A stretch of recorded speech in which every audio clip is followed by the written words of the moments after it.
Imagine this. You ask a simple question under the RTI Act. How many toilets have been built in my district under the sanitation scheme? The reply says 1,906 toilets.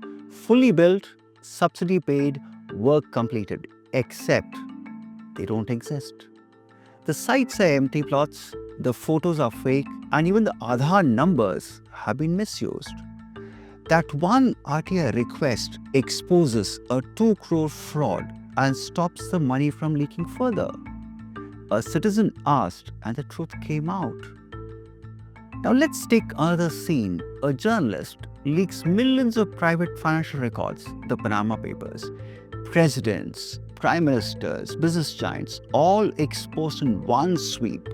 Some are corrupt, others simply guilty by association. Both are moments of radical transparency. One is celebrated as victory for democracy, the other sparks chaos, lawsuits, and questions about privacy. And here's the question for you. Is full transparency always good, or can it sometimes cause more harm than secrecy? That's the question we're exploring today. We'll dig into what transparency really means, not just in government files, but as an ethical value. We'll discuss what philosophers thought about transparency. We'll explore how transparency contributes to ethical governance.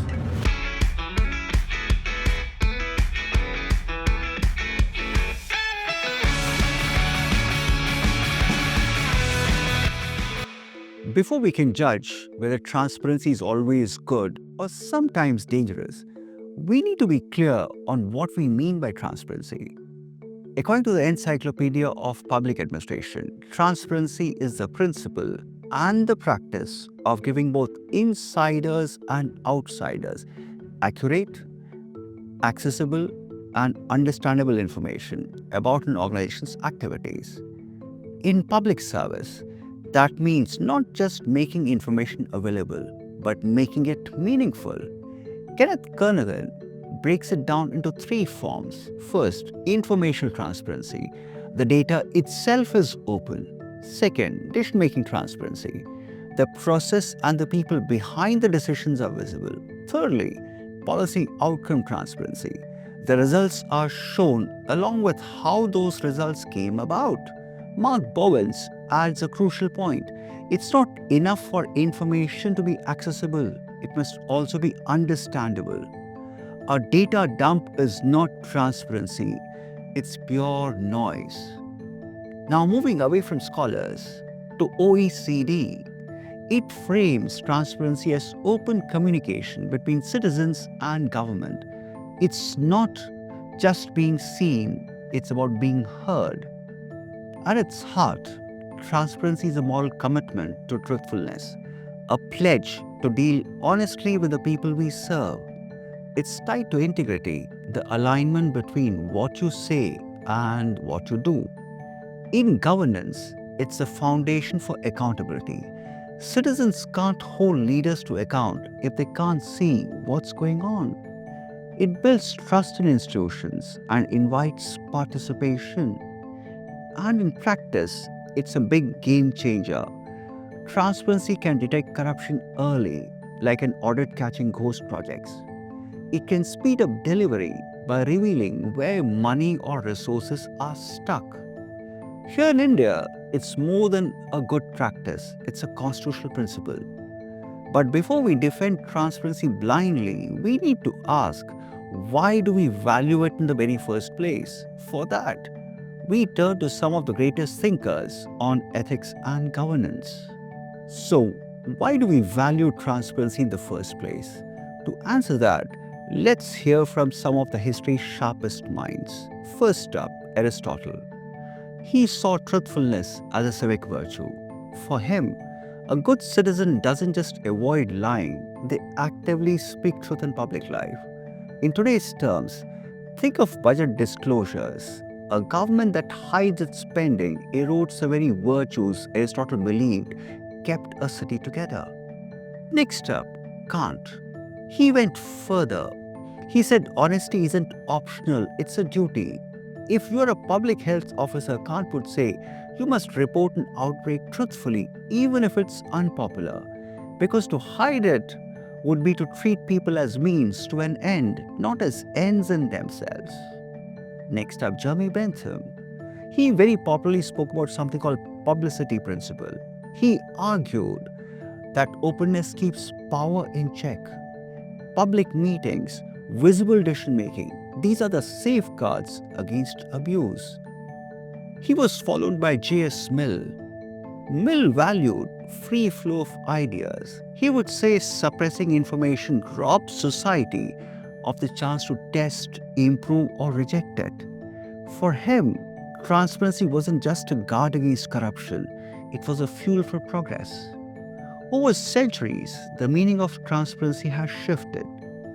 For Aristotle, it was personal virtue. During Enlightenment, it became political safeguard, a way for citizens to watch rulers and guard against tyranny. In today's governance, it has taken on a dual role, a democratic right grounded in law and a management tool for making institutions more efficient and accountable. For instance, Mark Bovens reminds us transparency is a means, a tool, and as a tool, if it doesn't strengthen accountability, it risks becoming political theatre, open displays with no real change. Now, as we enter into information age, thinkers are raising a new question, and the question is, how much transparency? Alasdair Roberts, a leading scholar on government secrecy, builds on this with the concept of legitimate secrecy. Interesting terms, right? Legitimate secrecy. In his book, Blacked Out, Government Secrecy in the Information Age, he argues that while openness is a cornerstone of democracy, some information, such as defense strategies or sensitive negotiations, must be withheld temporarily to protect essential public interest. Transparency at the wrong moment, Robert warns, can harm the very public good it seeks to serve. Staying on in information age, there's a glut of information and too much information can be counterproductive. Therefore, Howard scholar Archon Fung offers a way forward, and the way forward is targeted transparency. Don't flood the public with raw data. Share the right information at the right time, in a form people can actually use. That way, disclosure becomes a bridge between citizens and government, not a wall of noise. These thinkers give us a compass, but in the real world, transparency doesn't live alone. It constantly is in tension with other values. And those tensions are where the toughest decisions happen. Transparency sounds simple. Share the truth, share it openly. But in public service, it's rarely that easy. Often, you face situations where two good values collide, and whichever you choose, something important is lost. We call this transparency dilemmas. Let's look at three of the most common, and I want you to imagine that you are the officer making the call. First up, the clash with confidentiality. Transparency builds trust. Confidentiality protects sensitive processes like investigations, tenders, or security operations, where early disclosure could cause harm. The dilemma: reveal too much, you may tip off the wrongdoers or weaken your own case. Hold back too much, you invite suspicion or erode trust. That's the first dilemma. The second dilemma shifts the focus from public processes to personal rights. Sometimes transparency will clash with privacy. Transparency proves fairness. Privacy protects dignity and shields people from unnecessary exposure. The dilemma: public disclosure can strengthen trust in institutions but can also put individuals at the risk of embarrassment, targeting, or even misuse of their personal data. Our third dilemma is about speed and delivery, when transparency meets the ticking clock. For example, transparency lets citizens see the process. Efficiency delivers timely action when it matters the most. The dilemma: sharing early update instantly can slow decision making. and drain resources, but waiting too long can look like secrecy. These aren't theoretical puzzles. They are daily balancing acts of public life. And both sides have a legitimate claim on your conscience. So, as we move to the next segment, keep this question with you. When transparency collides with something equally important, which should win? And more importantly, how would you justify your choice? Transparency delivers real value, but it's not without trade offs. A good public servant knows both the strengths and the strains it can create. Let's start with the benefits of transparency. First up, it builds trust. When decisions are made openly, citizens are less likely to assume the worst. Think of a municipal budget hearing. People are more willing to pay taxes when they see where the money goes. Second up, transparency drives accountability. Visibility means wrongdoings are harder to hide. For example, in Andhra Pradesh, RTI-driven social audits under MG Narega exposed ghost workers and forced corruption. Transparency delivers operational gains. For example, informational transparency exposes corruption very early. Procedural transparency builds trust in how decisions are made. Outcome transparency shows whether policies actually work in practice. Third up, transparency also boosts efficiency. When delays are visible on a service dashboard, pressure builds to clear them quickly. And lastly, transparency strengthens participation. If people understand how a policy is made, they can contribute, not just watch from the sidelines. But transparency also has its costs. One is privacy risk.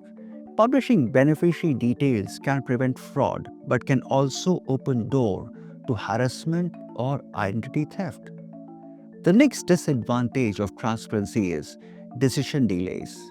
If every draft note is public, officials may avoid frank discussions. That slows down urgent work.